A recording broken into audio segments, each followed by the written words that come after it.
Well, today, good morning. Today we're looking at 2 Kings, the second chapter, the first to 15 verses. Now, this is a passage of scripture that is a tongue twister because you have both Elijah and Elijah in the same passage. And years ago, when I took a lay speaking class, the man who was teaching it had each one of us in the class read this passage of scripture. And he did it for a purpose. He said, if you're going to read scripture in front of a congregation, you need to be able to enunciate and make it clear.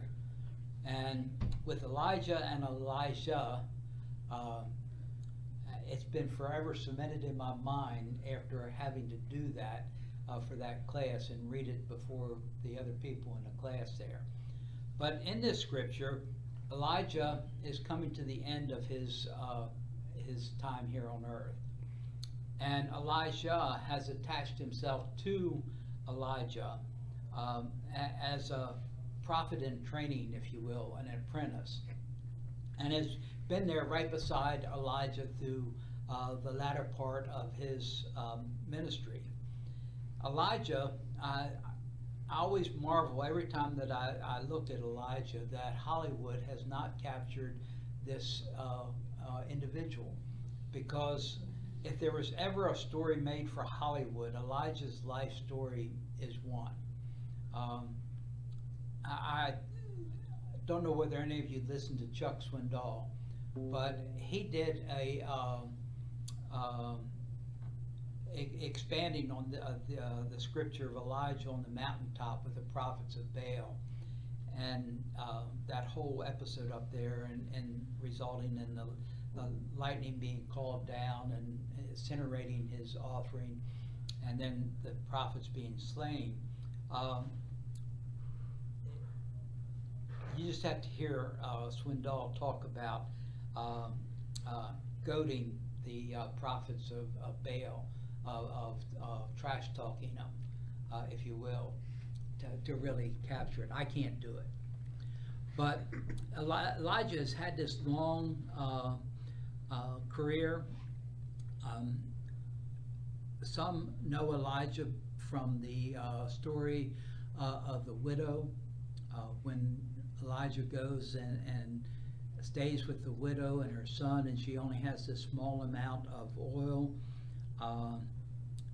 and he tells her to make him something to eat, and he assures her that she will have plenty. And for the whole time that Elijah is there with the widow, she never runs out of oil and the flour to make the bread cakes to feed them. There are three miracles that are associated with Elijah. That's one of them. Along with that, the ravens, before he goes to the widow, the ravens are feeding Elijah. And then there's the one that I mentioned, calling on God to send a fire down and light the fire. But God doesn't just light the fire, it vaporizes the whole pile of wood, and the ox has been laid on the wood to be offered as an offering. It just poof, it's all gone with a lightning bolt that comes down. And then the last of the miracles is when Elijah is taken up into heaven with a fiery chariot. Hollywood could do a lot with that fiery chariot there. Talks about a mantle in the scripture here, that as they're journeying along, and repeatedly in this passage of scripture, Elijah tells Elisha, stay here, you can't go with me. And Elisha says, no, I'm going with you, I'm going all the way. And so that happens several times, and they come to the river, the Jordan, and again, Elijah tells Elisha to stay there, and he said, no, I'm going with you. And Elijah takes off his mantle. And the mantle is just another word, the word that they use for what you would call an overcoat. More of a cape than a coat that was you wrapped around you to keep out the cold and the elements. And he takes this off, he rolls it up, and he smacks the river, and the river parts, and they cross over on dry land.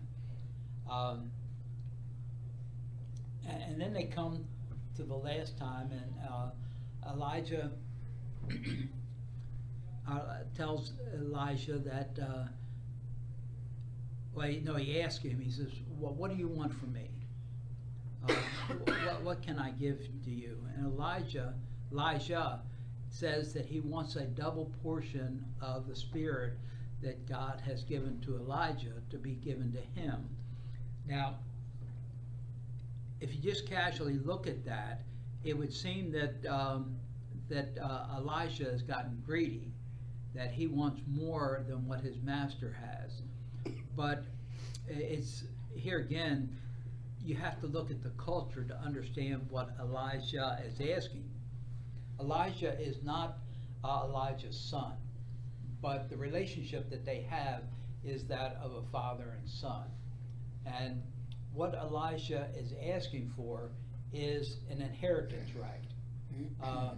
The oldest son, according to Jewish law, received a double portion of the inheritance. So Elijah is just saying, not simply he wants to ensure that he is looked at by God as Elijah's son, that he inherits not just a double portion, but that he inherits and is designated Elijah's heir in this. And then we come to the climax of the story, and that is that Elijah tells Elisha that it's not for him to bestow God's Spirit on Elijah, that is God's alone. But he tells him, if you are watching when I'm taken up, then it will be so, that you will have that Spirit bestowed upon you. And as Elijah is watching, this fiery chariot comes streaking down. It's not clear whether it just kind of streaks down and sweeps Elijah up, or whether it stops and Elijah gets on the chariot. The story is not really clear on that detail, but that the fiery chariot takes Elijah up into the heavens, and Elijah is watching when this happens, and so he is able to have that Spirit. He didn't ask for this, but Elijah also gave Elisha his mantle, his cape. And as Elijah returns, they had quite a crowd of prophets following along with them, but they didn't go this last distance across the Jordan. And so as he gets back to the Jordan, he takes this cloak, this mantle, rolls it up, smacks the Jordan, and the Jordan parts, and he crosses over.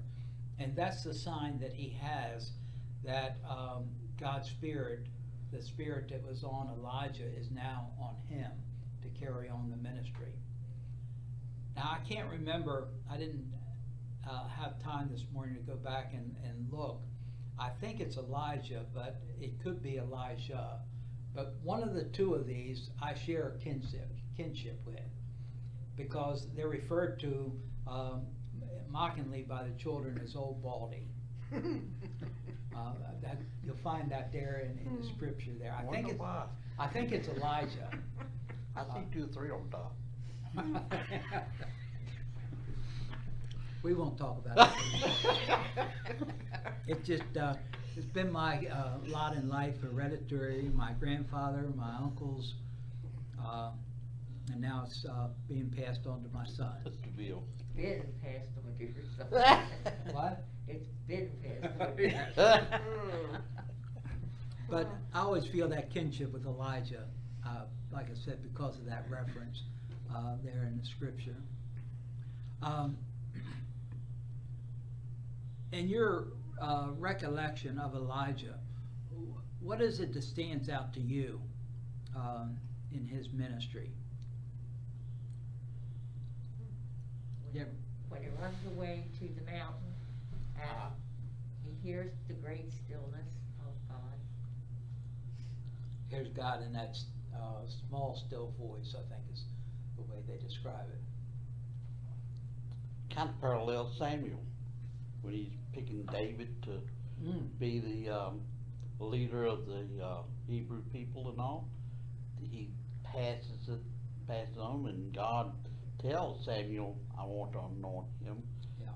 This one, Elisha, is asking to be the anointed one, passed on too.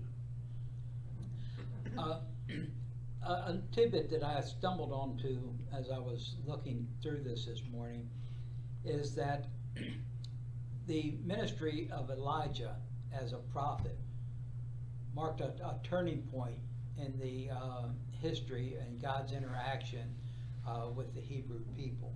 Prior to this, the spiritual leaders had always been a political leader along with it. And with Elijah, it's a turning point that a new kind of prophet in Elijah comes on the scene, and he's strictly spiritual. There's nothing political about him. In fact, he runs from any kind of involvement with the politics.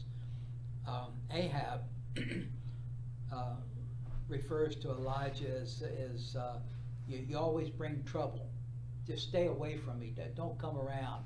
Every time you come, it's always trouble. That's your conscience. Yeah. The prophets were the conscience of the people to say, hey, you're going down the wrong path. You better change. It's like the angel on one shoulder and the devil on the other. Flip Wilson. And like Flip Wilson, the devil made you do it. And then the other one smacked inside the head. Hey, now that's not the way you're supposed to do it. But the prophets were gloom and doom, but they also were the leaders to try to keep the people on the straight and narrow.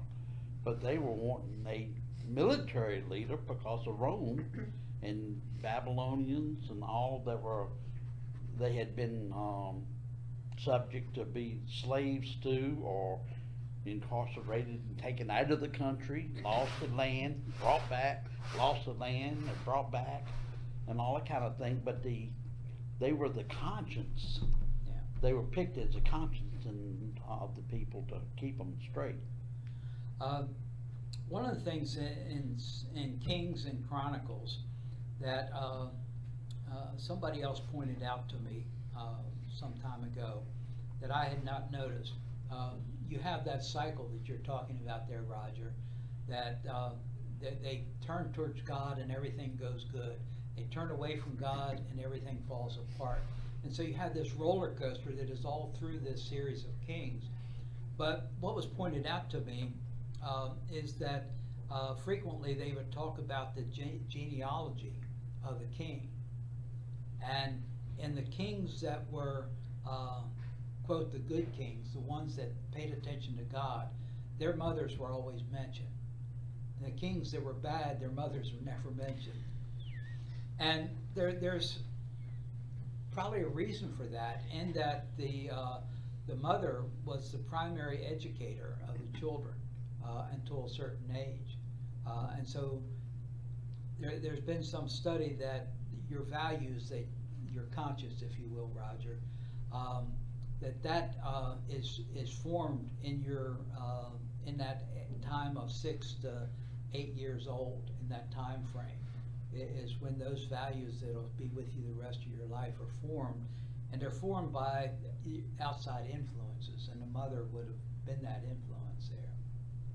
I guess that's the reason a lot of families would take their children to the synagogue and say, hey, y'all raise them until they become adults so that they can learn all the spiritual history of the Jewish people and all the laws. Well, thank you all, and don't forget your homework to come prepared to talk about diversity in a congregation next week.